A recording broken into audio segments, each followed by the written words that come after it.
warahmatullahi wabarakatuh. Perkenalkan, nama saya Nahida Askia Maulida dari Agroteknologi 3B. Kali ini saya akan menjelaskan mengenai perbedaan ekologi tanaman dan ekologi tumbuhan. Sebelum itu, kita perlu mengetahui terlebih dahulu apa itu ekologi. Ekologi merupakan gabungan dari dua kata dalam bahasa Yunani, yaitu oikos yang berarti rumah dan logos yang berarti ilmu atau pelajaran.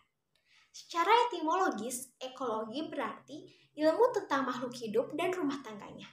Dengan kata lain, definisi dari ekologi ialah ilmu yang mempelajari hubungan timbal balik antara makhluk hidup dengan lingkungannya. Lalu, apa itu tumbuhan dan tanaman?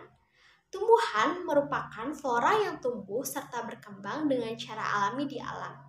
Pertumbuhan flora ini tanpa campur tangan manusia atau tanpa pembudidayaan tertentu. Sedangkan tanaman ialah flora yang tumbuh dan berkembang dengan campur tangan manusia melalui proses pembudidayaan. Dengan kata lain, tumbuhan itu tumbuh dengan sendirinya, sedangkan tanaman sengaja ditanam oleh manusia. Ekologi tanaman adalah ilmu yang mempelajari hubungan timbal balik antara tanaman dengan lingkungannya. Tanaman membutuhkan sumber daya kehidupan dari lingkungannya dan mempengaruhi lingkungan. Begitu juga sebaliknya, lingkungan mempengaruhi pertumbuhan dan perkembangan tanaman itu sendiri. Tumbuhan mempunyai bentuk penampilan dan keberadaannya yang berbeda akan saling berinteraksi secara timbal balik dengan habitat dan lingkungannya, seperti tanah, air, iklim, cahaya matahari, kelembaban atau suhu udara, pH tanah, unsur hara dan mineral, dan sebagainya. Interaksi tersebut kemudian akan membentuk bermacam-macam sistem ekologi yang berbeda-beda sehingga menciptakan keanekaragaman.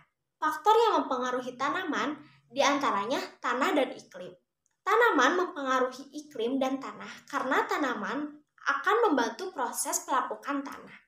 Sedangkan iklim berpengaruh terhadap tanaman yang diawali oleh pengaruh langsung cuaca, terutama radiasi dan suhu terhadap proses fotosintesis, respirasi, transpirasi, dan proses-proses metabolisme di dalam sel organ tanaman lainnya. Jika dilihat dari faktor yang mempengaruhi, tumbuhan tidak ada campur tangan manusia, sedangkan tanaman ada campur tangan manusia. Fungsinya untuk menjaga ekosistem karena ada dampak positif atau manfaatnya untuk manusia itu sendiri. Sekian dari saya, mohon maaf bila ada kesalahan. Wabillahi taufiq wal hidayah. Wassalamualaikum warahmatullahi wabarakatuh.